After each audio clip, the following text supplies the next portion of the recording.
Bem-vindos ao nosso Podiumcast. O nosso convidado de hoje é o advogado Dr. Luiz Pacheco, com curso de formação em administração judicial. Ele também é pós-graduando em recuperação judicial e pós-graduando em direito e gestão do agronegócio. Bem-vindo, doutor Luiz. Obrigada por ter aceito o nosso convite. É uma honra recebê-lo aqui no nosso estúdio. Muito obrigado. O prazer é todo meu de estar aqui. E vamos começar aqui porque o doutor Luiz, ele tem uma especialização um pouco diferente, nova, né? É diferente. Uhum. Eu fiz recentemente esse curso de formação em administradores judiciais, né, para me aprofundar nos conhecimentos da área. Eu trabalho hoje com um dos ramos do meu trabalho, é o setor da crise empresarial. E é um ramo que no Brasil ele tem crescido muito, né? A gente pode ver pelos números que saem nos jornais que as recuperações judiciais elas estão crescendo muito e vendo a necessidade de profissionais na área, que é uma área que muito eu gosto, eu decidi fazer esse curso de formação, fiz ele na ABAJUD, Associação Brasileira de Administradores Judiciais, em Brasília, e fui a primeira turma agora em 2024. Estou muito feliz de concluir o curso. Muito bem, doutor. E qual é a sua experiência na prática em lidar com casos de recuperação de empresas? Isso é voltado para empresas do agronegócio, né? Sim, hoje a minha atuação ela é voltada especificamente para empresas do agronegócio. São empresas que têm particularidades especiais, né? O agronegócio, o seu faturamento ele é diferente das empresas fora do agro, né? Geralmente as empresas elas faturam todos os dias, ou semanalmente, ou mensalmente. O agronegócio ele fatura em regra 2 vezes por ano, né? Então você tem toda uma dinâmica empresarial diferente e o nosso escritório ele é focado nessas atividades do agronegócio para entender como que é a atividade do produtor rural, quais que são os seus problemas e diante de um cenário de crise, como é que a gente pode fazer para soerguer esse produtor rural, né? Hoje nós sabemos que o agronegócio brasileiro é uma atividade que é altamente alavancada. Sim. Altíssima, né? Hoje, cerca de 70% dos recursos empregados no agronegócio são externos, né? Não é capital próprio.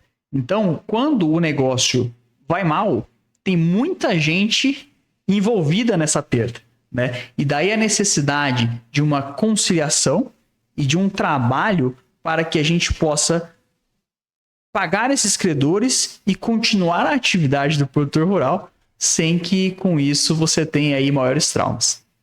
Muito bem, muito bem. Então vamos entender um pouco mais, parte a parte, como funciona esse processo, né? Onde que entra a atuação para poder ajudar essas pessoas que estão, digamos assim, em crise empresarial? Isso, perfeito. Esse processo é um processo complexo, né? Uhum.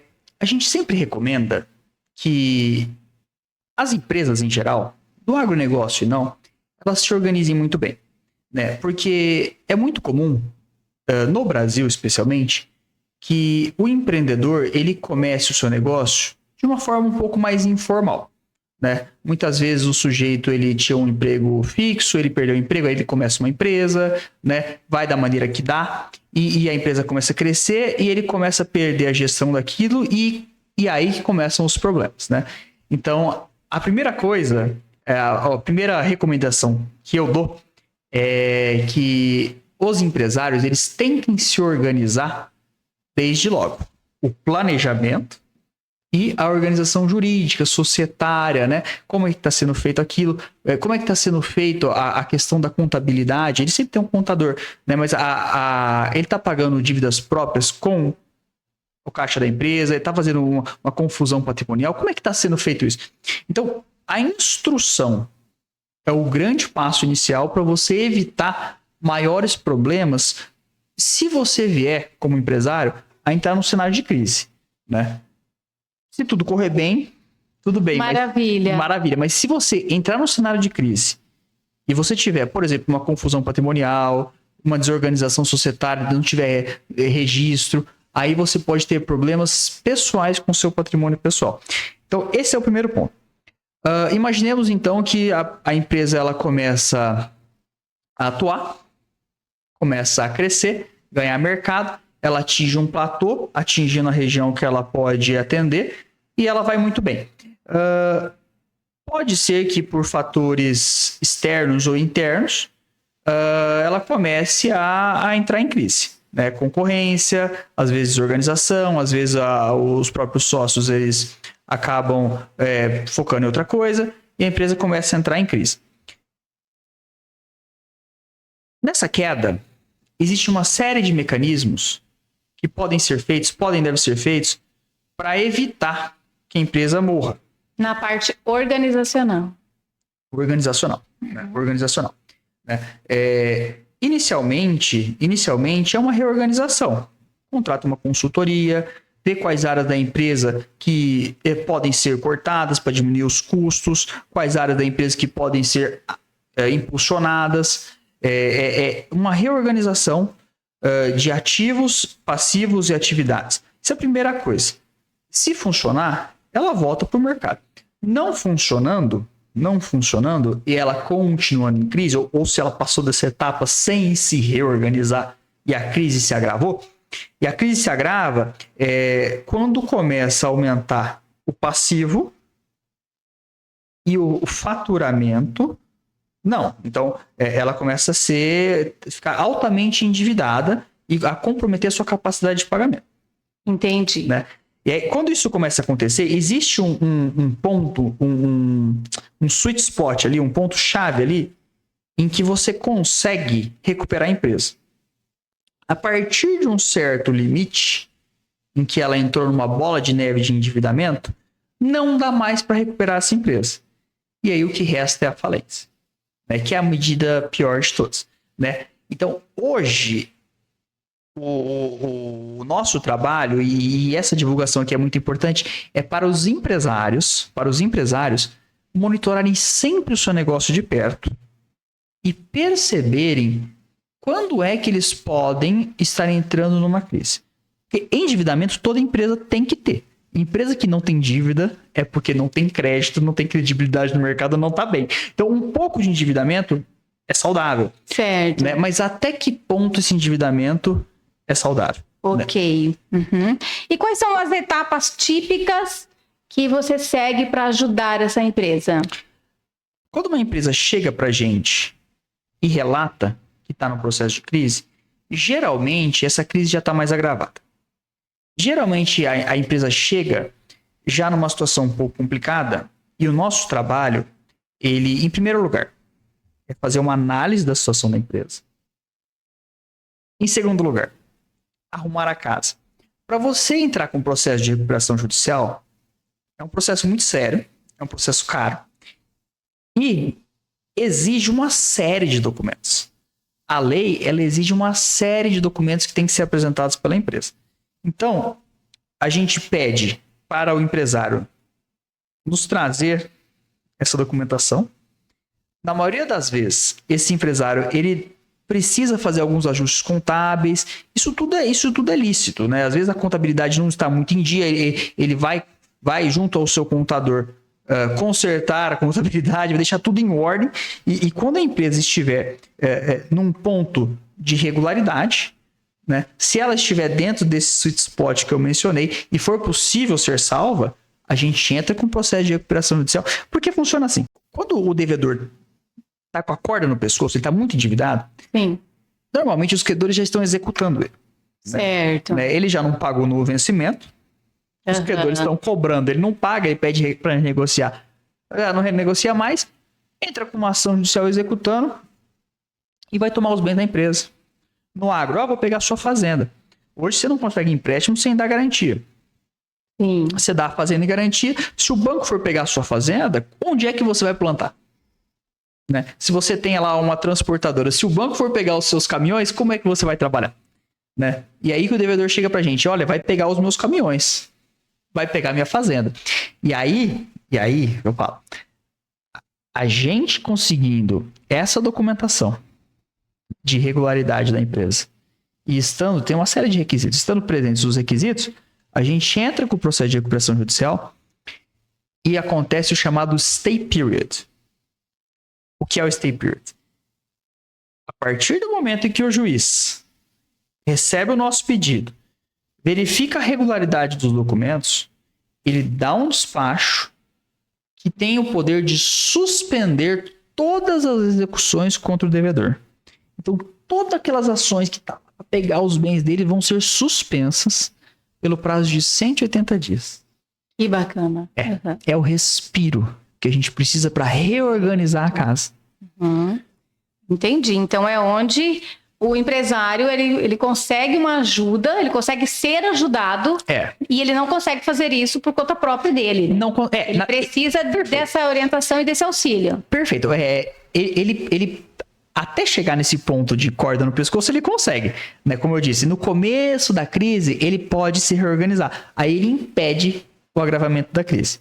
Certo. Mas quando ele chegou nesse ponto de, vão pegar os meus bens, e se pegar os meus bens, a minha empresa morre, ele não tem como impedir as execuções. A única medida que impede é a recuperação, porque você entra e consegue o stay period. Então, o processo de recuperação, ele é um processo diferente dos demais. E por isso que também a gente precisa de especialização na área, porque muitos advogados não estão habilitados para trabalhar com isso. Por que ele é diferente? Ele é um grande acordo. A gente suspende todas as execuções para que as pessoas possam negociar livremente. Entendo. E com tudo suspenso, a gente vai reorganizar a empresa. Aí ele tem o prazo de 180 dias para isso. Nesses 180 dias... Prorrogável. Certo. Tá? Prorrogável uma vez. Tá? Então pode durar 1 ano. Mas a jurisprudência, às vezes, admite mais prorrogações. Então, às vezes, demora 1 ano e meio, 2 anos. Certo. Tá? Mas o ideal é que termine em 180 dias. Ok. E aí, nesses 180 dias, quais são as estratégias legais, financeiras, que vocês usam para que esse empresário possa se organizar e depois ele vai voltar a negociar essas dívidas para quitá-las? Eu sempre indico para o empresário o seguinte, né? Quando a gente entra em recuperação, é um caminho sem volta. Né? Ele vai ter que se reorganizar. Né? Então, ele vai ter que contratar uma consultoria especializada para fazer um plano de recuperação. E nesse plano vai abordar aquilo lá que a gente estava conversando. O que você vai cortar da sua empresa, que bens você vai vender para pagar os credores. Né? Em quantos meses você vai pagar? Vamos dividir essa dívida? O senhor deve 15 milhões. Tá? Tantos trabalhistas, tantos quirografários, tantos com garantia real, né? Aí tem 4 categorias. Tantos para microempresa e empresa de pequeno porte, divide os créditos, né? Como que a gente vai pagar isso? Vamos pedir um deságio. Eu vou pagar desses 15 milhões, eu vou pagar 12, né? Eu vou pedir para eles, vou pedir para parcelar em 4, 5 anos, né? Você vai negociar com seus credores. Certo. Você vai negociar. E olha, eu consigo assim, mas aí o que ele tem que fazer? Ele precisa contratar essa consultoria que vai avaliar o negócio dele, vai fazer um plano de recuperação. Como que essa empresa vai se recuperar? Né? E o devedor tem que seguir isso. Porque é muito curioso. É a última saída dele. É a última saída. E tá todo mundo ali envolvido. Porque os credores, eles querem receber. Sim. Né? Só que se o devedor falir, ninguém recebe nada. Ele vai à falência. E a gente sabe que o processo de falência, ele é autofágico. O que é autofágico? Ele devora a si mesmo. As custas de um processo de falência, com administração judicial, com leilão, custas judiciais, são tão altas que os bens do devedor acabam sendo insuficientes para pagar os credores. Então, a falência é terrível. Né? O meu professor, doutor Adelino, ele sempre fala: a pior recuperação judicial é melhor do que a melhor falência. A pior recuperação é melhor do que a melhor falência. Então, a gente suspende todas as execuções e senta à mesa para negociar. É como se todo mundo fosse sócio. Todo mundo precisa que aquela empresa dê certo. Porque aí os fornecedores vão continuar vendendo para ela. Né? Quem faz negócio com ela vai continuar fazendo. Os empregados vão continuar empregados. Olha essas empresas americanas, 1, 2, 3 milhas, são casos famosos. Né? Nós temos o Subway. Né? Então, Quantos empregados? Quantas pessoas fornecem para essas pessoas? Então, imagina fechar esses negócios, casa do pão de queijo, imagina fechar esses negócios, o impacto social, econômico que tem nas famílias, nas comunidades. Então, é interesse de todo mundo que esses negócios continuem. Certo. Né? E é por isso que a gente faz essa negociação. E às vezes as pessoas, elas se impactam um pouco com o deságio, né? Poxa, mas você, como eu falei, você deve 15 milhões, você vai pagar 12? Você vai pagar 8, né? Um deságio enorme. Isso é muito grave. Só que a gente tem que entender também que quando alguém fornece crédito para outra pessoa, você vira sócio da pessoa, né? De certa forma, eu forneço crédito para você porque eu confio em você e no seu negócio, né? Se o seu negócio vai mal, eu também vou mal, né? Então, todo o mercado de crédito e de negociação, isso é outra coisa que a gente percebe também, que eu percebo muito. Tem que ser muito bem avaliado. Você tem que avaliar muito, isso para quem vende a prazo, você tem que avaliar muito o tanto de crédito que você vai dar pro seu comprador. Certo. Né? Porque se ele for mal e vier a falir, como é que você vai receber o seu crédito? Você tá junto, Você né? tá junto, você vira, entre aspas, né? Entre aspas, um sócio dele. Certo, doutor. E como que você colabora com outros profissionais, como consultores financeiros, com o próprio contador também, durante esse processo de recuperação? Porque eu imagino assim que você tem uma equipe para amparar também em tudo isso, né? Com certeza. Hoje, o nosso escritório ele tem parceiros, né? Temos parceiros de várias áreas, temos parceiros da contabilidade, parceiros da parte de reorganização empresarial. Então, quando um cliente nos procura, né, nós podemos fornecer todo o serviço para ele. Ele só precisa ir até o nosso escritório, né, e depositar em nós a confiança que nós vamos fazer a recuperação desse produtor rural ou desse empresário. Certo. Né, desse empresário. E aí ele tem que seguir à risca o plano de recuperação. Ele tem que seguir a risca que for passado. E aí, cada profissional em sua área específica, né, trabalhando para fazer com que aquela empresa volte a ser uma empresa viável e lucrativa, né, e passe a contribuir para a sociedade. Muito bacana. E volte, eu disse volte, porque isso é bem interessante. A lei exige que a empresa só pode entrar em recuperação judicial depois de 2 anos de atividade. Né? Isso é uma exigência legal porque empresas que nunca foram viáveis não podem ser recuperadas. Então você tem que provar para o juiz que você é viável. Olha, eu sou viável. Eu estou em crise por um fator XYZ, pandemia, né? E fatores climáticos, ou então política externa, guerra, qualquer coisa. Certo. Né? E que ele é capaz de se reerguer. Eu sou completamente capaz. Meu negócio sempre deu certo, né? Casa do pão de queijo, meu negócio sempre deu certo, vai continuar dando certo, né? Mas eu preciso de um fôlego. Certo. Doutor, e quais são os principais desafios que você enfrenta nessa demanda, em casos de recuperação? Hoje, os desafios, eles são muito sociais, na minha visão. Porque ainda há muita emoção envolvida. A história da recuperação judicial é curiosa, né? Se a gente tiver 5 minutos, só pra gente entender o desafio. Fica à vontade. No passado, quando alguém falia, né, na antiguidade, você tinha 2 saídas. Ou você matava a pessoa, era assim, e dividia o seu corpo em tantas partes quanto forem os credores, né? Então recebia a cabeça, o braço, a perna, o tronco, né? E aí você podia pendurar em praça pública, deixar na frente do seu negócio, que servia de mensagem. Olha o que acontece com quem não me paga. Né? Talvez funcionasse. ou não. Ou você matava a pessoa legalmente, ou você escravizava. Né? Você não me pagou, então agora você é meu escravo. Então essas eram as 2 saídas. E isso durou bastante tempo. Com a humanização do mundo, né, isso aconteceu em todas as áreas, né, no direito penal, no direito civil, empresarial, e com a ascensão das ideias mais humanitárias, se aboliram essas práticas. Certo. E passou-se a liquidação do devedor. O devedor, ele era visto como um fraudário. Se você faliu, é porque você está enganando todo mundo. Como assim você pegou crédito e não está pagando? Você pegou o meu dinheiro e usou. Né? Ninguém queria saber o que estava por trás dessa crise. Não, ninguém queria saber o que estava por trás da crise. Então, a ideia era liquidar o devedor o mais rápido possível. Falar, você acabou, sua empresa acabou, você não pode mais ser empresário. E vende aí o que você tem e me paga. Tá? E paga os credores. Tá? E não volta na praça mais.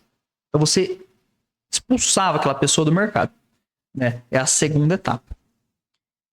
Isso era muito problemático, né? Eu citei aqui exemplos de grandes empresas. O que aconteceria se todas essas empresas fossem extirpadas do mercado? Graves prejuízos econômicos e sociais. E a falência nunca é boa, como eu estava dizendo. Certo. Ela não paga direitos credores também. Né? Então, todo mundo sai insatisfeito. Num terceiro momento, o mundo evoluiu e falaram, não, tá, o senhor está em crise. Então, vamos entender o porquê e vamos resolver juntos, né? Então, é uma evolução, né, para salvar as empresas da crise. Então, quando uma empresa ela entra em crise, a gente chama... Então, esse é o maior desafio que eu vejo. A gente chama todo mundo para negociar e para salvar essa empresa. Fala, como que a gente pode fazer para salvar? Só que eu percebo que ainda... As pessoas, e por isso que essa divulgação aqui é fantástica, culturalmente, às vezes ela quer pegar o devedor e fazer igual no primeiro momento. Eu vou matar esse devedor, brincadeira. Né? A pessoa fica muito brava com o devedor que não consegue pagar. Né? Então, tem um grande desafio social que é fazer com que todos os envolvidos compreendam que, ok, a crise ela aconteceu, ela é ruim, ninguém gosta dela. Mas a gente precisa lidar com isso. E qual que é a melhor maneira de a gente fazer isso? Vamos reerguer essa empresa. Porque ela trabalhando, ela te paga. Ela é melhor do que ela fechada. Exatamente. Esse é um grande desafio. E eu achei incrível, assim, desde a primeira vez que a gente conversou, porque a tua profissão é como se fosse uma luz no fim do túnel para muitas pessoas, né? Com certeza. Socorro de quem não sabe mais para onde ir. É uma segunda chance. É uma segunda chance. É a pessoa, quem trabalha, né? Quem é empresário, quem é empreendedor, merece muito respeito, né? Empreender no Brasil não é fácil. Nós sabemos disso. Tem seus desafios. Tem os seus desafios. E é muito bom viver em um mundo em que, se as coisas derem errado, a gente pode consertar, né? Sim. E a gente trabalha justamente com isso. Né? Com o problema da crise e como transformar esse problema numa grande solução. Porque crises são grandes oportunidades. Né? Grandes oportunidades. Até se aquele empresário específico quiser sair do ramo, outros podem assumir. Porque isso é crucial. Tá? A lei ela é de recuperação de empresas e não de empresários. Não de pessoas. Isso. Qual que é a grande diferença de empresa e empresário? A empresa é a atividade exercida. Certo. Né? Então você tem lá uma rede de televisão. A empresa é a atividade televisiva. Não é a pessoa jurídica. Certo? A pessoa jurídica XYZ televisão. Não é. Essa não é a empresa. Não são os sócios dessa pessoa jurídica. Nada disso é a empresa. A empresa é a atividade televisiva que ela exerce. Então, aqui em Mato Grosso, você tem uma transportadora, né, que transporta grãos. Se ela está em crise, a gente vai salvar a transportadora que transporta grãos. Talvez mude de dono, mude de gestão. A gente não está aqui para salvar o dono, o empresário. Entendo. A gente está aqui para salvar a empresa. A empresa. Isso, às vezes, pro dono é muito bom, porque às vezes ele não tá aguentando mais aquele negócio também. Mas alguém vai se valer dessa oportunidade. Alguém vai se valer. Quem tiver visão, quem tiver jeito, vai tocar o negócio. Muito bem. Doutor, tem algum case de sucesso já que daria para compartilhar? Eu sei que é uma especialização recente, nova, né?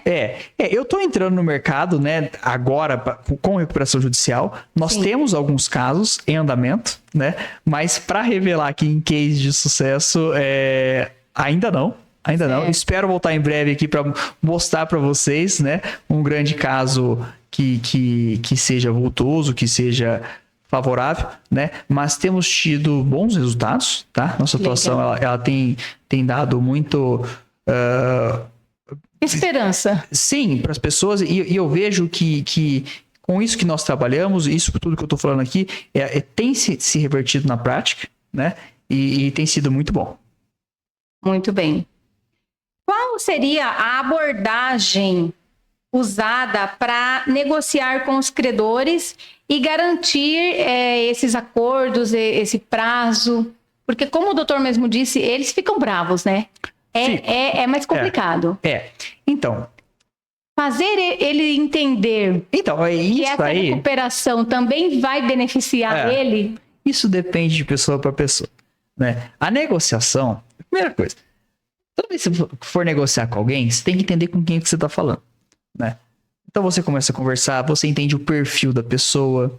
Tem gente que é mais objetiva e prática, tem gente que gosta de falar da vida, né? Então você entende a pessoa com quem você está falando e aí você começa a falar a mesma língua que ela. Certo. Né? O que essa pessoa quer, né?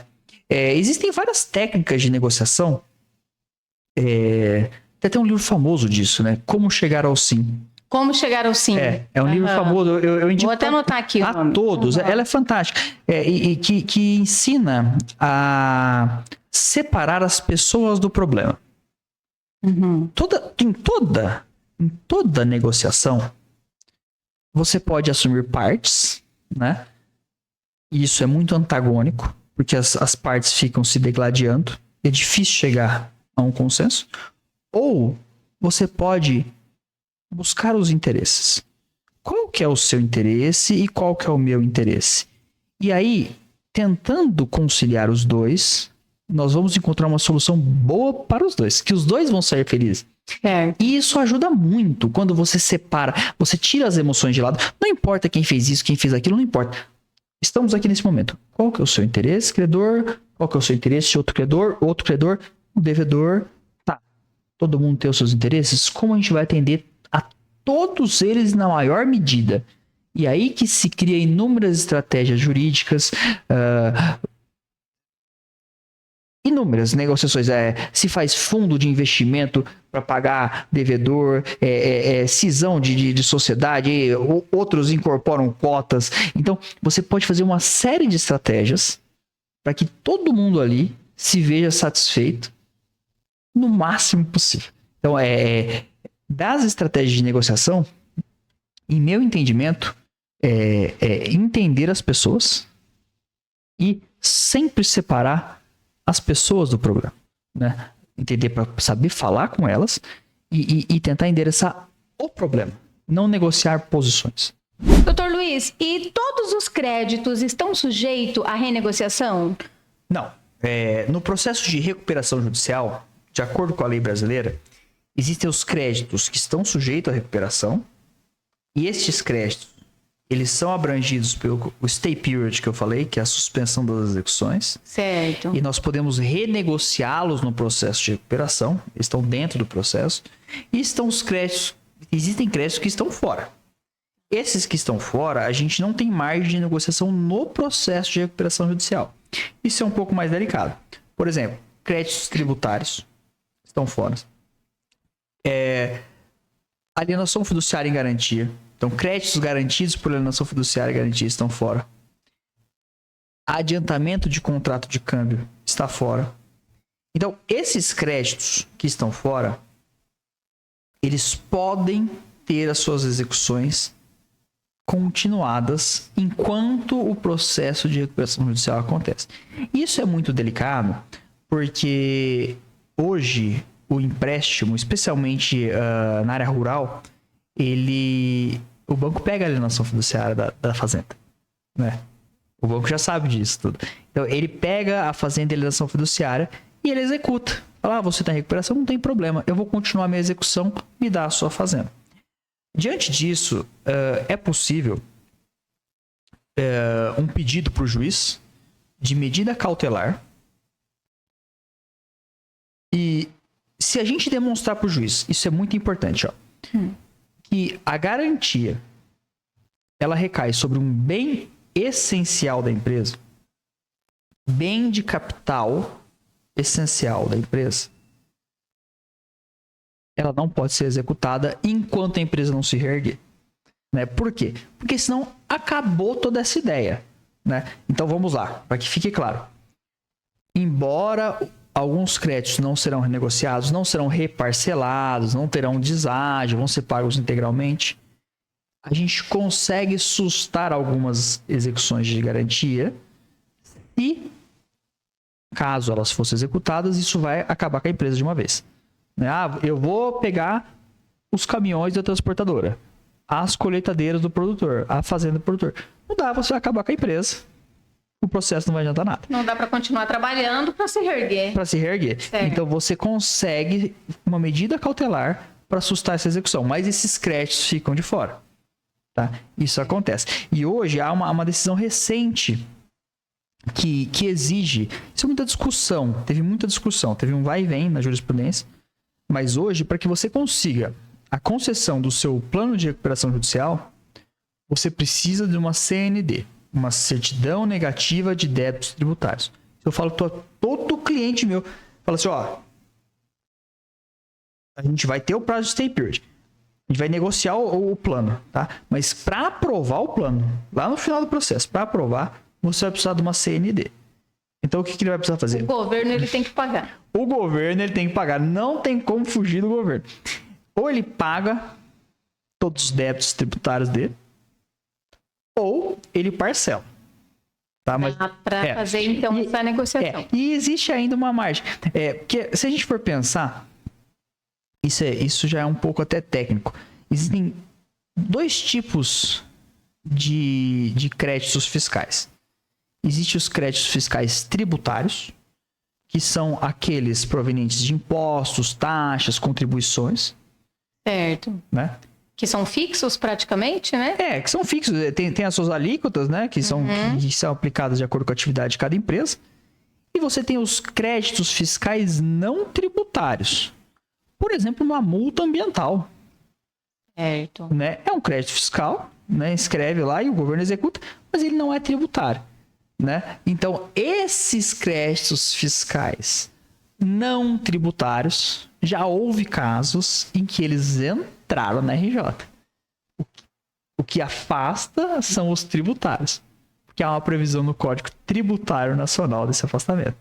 Então, tudo isso dá muita discussão em processo de recuperação judicial e falência. Recursos para os tribunais superiores e as brigas se alongam um monte para saber quais créditos vão ser renegociados e quais créditos não vão. Né? E a depender do tamanho da empresa, eu citei algumas aqui. Imaginemos o tanto de crédito, o valor do impacto disso numa renegociação. Né? Ficar de fora é muita força. É muito relevante. E são muitos detalhes. Muitos detalhes. Por isso que é um processo especializado. Especializado. E cada caso é muito minucioso, né? Muito minucioso.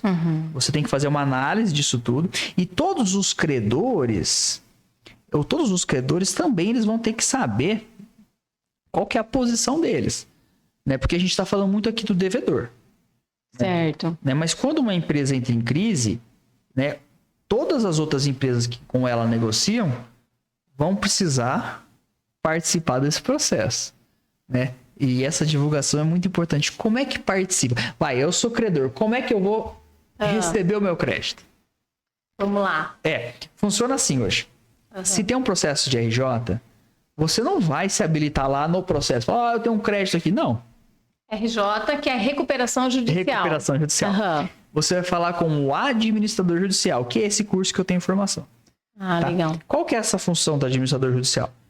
Ele é um auxiliar do juiz. Tá? Então, o processo é um processo judicial, tá? Que um advogado vai apresentar para um juiz. Okay. O juiz recebe esse processo. Na hora que o juiz recebe esse processo, ele vai nomear um profissional de sua confiança, que é o administrador judicial, que vai ter a função de intermediar credores e devedor. É ele que vai receber as habilitações de crédito dos credores. Então é com ele que o credor vai falar. Ele tem que ter um site na internet, né? O credor vai entrar lá, vai falar assim, olha, eu tenho um cheque aqui no valor de R$55 mil, né? Tá. Aí ele vai pegar cada uma dessas habilitações, vai fazer uma lista, que se chama quadro geral de credores, e vai apresentar.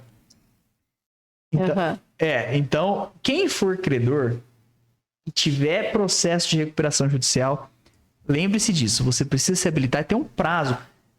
Acompanhe as publicações, né? Contrate um advogado, acompanhe as publicações e se habilite perante o administrador judicial. E se você fizer isso no processo, você vai fazer errado e você pode até ser condenado a pagar honorários de sucumbência e custos de processo. Entendi. Certo. Então, a pessoa que tem a dívida para receber, ele também precisa entrar no processo, ter um advogado, né? Se amparar, se informar. Precisa. Né? O devedor ele vai apontar lá na hora que ele entrar com o processo. E esses custos que ele vai ter com o advogado e tal, ele pode acrescentar nessa dívida? Não pode, é dele.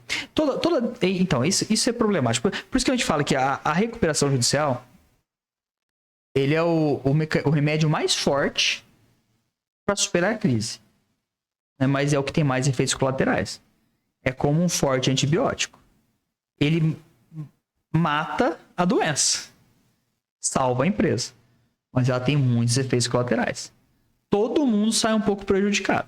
Né? Então, é muito importante a gente voltar lá no começo da nossa conversa e começar a organizar a empresa direitinho, acompanhar lá se você está entrando em estado de crise. Começou a entrar em estado de crise, vai lá atrás de uma consultoria. Tenta evitar. Tenta uma renegociação amigável. Não deu. Vai falir. Bom, então aí a gente vai ter que aplicar o remédio. Ele é doloroso, né? Toda disputa jurídica, ela é custosa.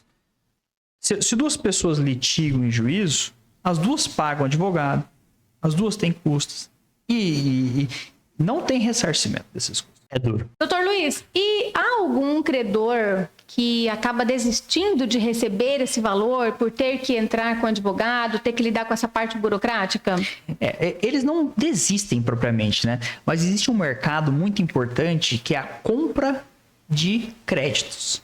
Né? Hoje em dia, está crescendo muito no Brasil, isso teve início lá nos Estados Unidos na década de 70 e 80, que são os fundos que compram ativos estressados. Então, eles procuram, eles fazem uma análise de risco, né? E para fazer essa análise de risco, eles têm uma equipe técnica especializada que vão olhar o devedor em recuperação judicial, ver realmente a viabilidade econômica dele, né? Se quando ele entrou com um processo, ele tinha viabilidade ou não, esse devedor vai falir. Certo. Então, vamos colocar um exemplo aqui na prática. Eu tenho uma conta para receber, tenho um saldo para receber da pessoa que está fazendo recuperação judicial. Eu não quero entrar nessa parte de burocracia, né, fazer parte lá desse quadro de... Credores. Tá, do quadro de credores. E aí vem uma outra empresa e me compra essa dívida. Isso. Ou ela te procura e elas fazem isso, ou mesmo você vai lá, pesquisa na internet, que empresa que faz isso. Entre em contato, eles vão avaliar e vão dar uma oferta, né? Geralmente eles pagam barato. Né? Porque eles já têm equipe jurídica especializada, né? Sim. Mas eles vão ter os seus custos e o risco de não receber. Ou de receber muito menos, porque tem o deságio da RJ, né? Então, hoje você tem vários fundos, várias empresas, inclusive elas entram em contato comigo com frequência. Imagino. Né? Com frequência para indicação. Uhum. Porque elas querem comprar e querem entrar. E esses fundos, eles lucram muito, porque o credor, ele só quer se ver livre desse problema. Sim. Né? Como você mesmo falou, só quer se ver livre desse problema. E o fundo se aproveita disso de uma maneira benéfica, né? Porque o credor acaba sendo satisfeito. Me dá uma parte aqui e tá tudo certo. Né? Aí o fundo vai até o final. Né? Lá nos Estados Unidos isso cresceu muito. O processo lá de recuperação, ele é um pouco diferente, ele é mais desenvolvido. O cenário empresarial dos Estados Unidos é um cenário que já é muito desenvolvido, né? No Brasil a gente já está num nível de maturidade bem relevante, né? Mas nos Estados Unidos o negócio já é muito mais avançado, né? Lá você tem a lei de falência deles, né? Que é bankruptcy, né? E dentro da bankruptcy você pode aplicar quando você entra num processo pelo Chapter 4 ou pelo Chapter 11, né? Se você aplicar pelo Chapter 4, você vai querer sua liquidação, né? Que seria a nossa falência aqui. Né? Você entra lá em bankruptcy para liquidação ou em bankruptcy para reestruturação, que é o Chapter 11, que corresponderia à nossa recuperação judicial aqui. E é curioso. No Brasil, a nossa lei, ela é a lei de recuperação de empresas. Então a gente está falando de empresa. Lá não. Lá uma pessoa física, ela pode pedir bankruptcy. Né? Então, uma pessoa que seja extremamente endividada, ela pode fazer isso. No Brasil, você tem outros mecanismos. O superendividamento do consumidor, a insolvência civil, mas isso não acontece. A insolvência civil é raríssimo. O superendividamento está crescendo, mas ainda é muito raro. Tá? Na Itália também, uma pessoa pode pedir. Qualquer pessoa pode pedir a sua recuperação, a sua falência.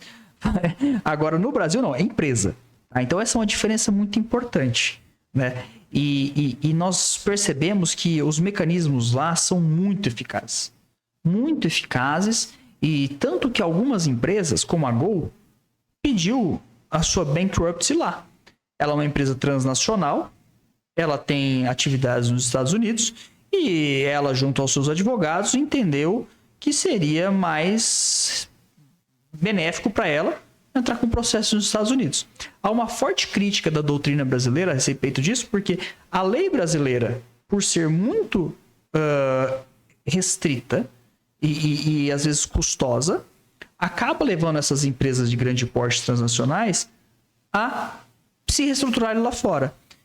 Isso faz uma migração de profissionais brasileiros para fora, uma perda de atividade aqui. Quantos brasileiros poderiam estar trabalhando no processo da Gol? E quem está fazendo isso são os americanos, né? Sim. Né? Então, a reforma da legislação brasileira, ela é fundamental para que a gente possa reestruturar bem as nossas empresas, fomentar o nosso mercado empresarial. E os Estados Unidos da América e a Itália também são bons exemplos. Eu menciono muito a Itália porque o nosso processo civil brasileiro decorre muito da Itália e a gente adota na empresa, né? A gente está falando de empresa aqui, a teoria da empresa que vem da Itália, né, do século XX. Então, são modelos que a gente pode usar de referência para repensar a nossa lei com a nossa criatividade, que é típica do brasileiro, que a gente resolve muito bem os nossos problemas. Muito bem. Legal. Doutor Luiz, conta um pouco para nós sobre essa live. Pois é, hoje eu faço parte da ABAJUT, que é a Associação Brasileira de Administradores Judiciais. Eu ocupo o cargo de diretor no estado de Mato Grosso.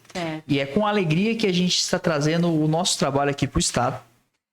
Como nossa primeira ação, nós vamos promover lives de difusão das ideias de recuperação judicial, justamente para enfrentar aquele problema cultural de que falávamos, né? De um pouco de resistência das pessoas para entrarem, né? Para colaborarem em um processo de recuperação judicial. Então nós queremos tornar o assunto mais leve e mostrar para todo mundo que, olha, ninguém gosta de crise, mas se ela aconteceu, nós vamos lidar com ela e todo mundo vai sair dali melhor. Nós vamos transformar os problemas em oportunidades e vamos crescer ao invés de ficarmos brigando. E esse projeto De Volta ao Jogo, um bate-papo sobre recuperação judicial, vai ser as nossas lives. Legal, não é? Legal, não é? Gostei do nome. Obrigado. De volta ao jogo. De volta ao jogo, Legal. de volta ao jogo. Vamos voltar a jogar e voltar a jogar para vencer. Para vencer. Serão lives quinzenais, né? No primeiro episódio eu vou conversar com as advogadas aqui de Primavera do Leste, que estão aí. A doutora Suzy Maria Artuzzi, que é advogada, presidente da Comissão de Recuperação Judicial da OAB de Primavera do Leste. Okay. É a comissão da qual eu faço parte. Ela também é administradora judicial.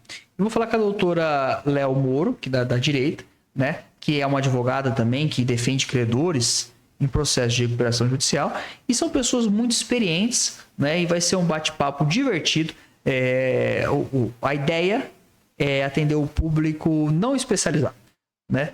as pessoas que realmente são empresárias e participam desse processo, tanto como devedora e como credora, né? Para que elas possam tirar as suas dúvidas, conhecer esse processo, né? E caso venham na sua trajetória a se deparar com um problema de crise empresarial, saibam lidar com isso da melhor maneira possível. Muito bacana. A gente vai marcar aqui também o seu Instagram para que as pessoas possam começar a seguir, acompanhar as lives. Maravilha, maravilha. Vou divulgar tudo lá e direto eu divulgo conteúdo lá no meu Instagram de recuperação judicial, né, de agronegócio e de questões imobiliárias com quais eu trabalho também. Muito bem, bacana. Agora, para a gente finalizar, eu gostaria que o senhor deixasse um conselho para os empresários, para as empresas, nessa parte organizacional da empresa e quando é que eles podem lhe procurar, quando não tem necessidade. Perfeito. O meu conselho é o seguinte, o brasileiro ele é um grande empresário. Né? Todo brasileiro ele é criativo, ele é resiliente e ele faz muito bem o seu negócio. Né? Se organize. O Brasil é um país com muita burocracia. Contrate um advogado, não é caro. Contrate um advogado, organize a sua empresa, separe o patrimônio pessoal do patrimônio empresarial, separe bem as coisas. O que é o dono da empresa, isso é uma coisa. Sua vida particular, você, sua família, isso é uma coisa. A sua empresa é outra coisa. Mantenha esses patrimônios separados. Não faça confusão patrimonial. E desenvolva suas atividades assim, de uma maneira muito mais tranquila. Sem risco, né? Se por acaso alguma coisa acontecer e você vier entrar em crise, sem risco de que essa crise atinja o patrimônio seu e de sua família. Né? Hoje nós temos as responsabilidades limitadas. Né? A gente tem no Código Civil tipos societários diversos. Né? A sociedade limitada, as responsabilidades são limitadas ao capital social integralizado na empresa. Né? Por isso que é a sociedade limitada. Então, faça essa organização, mas faça direitinho com o auxílio de um advogado para que você saiba o que está fazendo. Né? Depois você pode tocar por conta própria. E seja feliz e empreenda, que o Brasil precisa muito de você. Né? E esse é o primeiro conselho. E quando ele pode me procurar? Ele pode me procurar assim que quiser começar o seu negócio. A gente vai organizar esse negócio para que ele seja um negócio longevo. Legal. Negócio que vá durar por muitos e muitos anos, até quando ele quiser.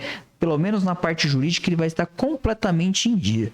Amparado. Né? Amparado. Isso é fundamental. Isso é profissionalização do negócio. O negócio ele é profissional quando ele leva em consideração todas as questões, inclusive as jurídicas.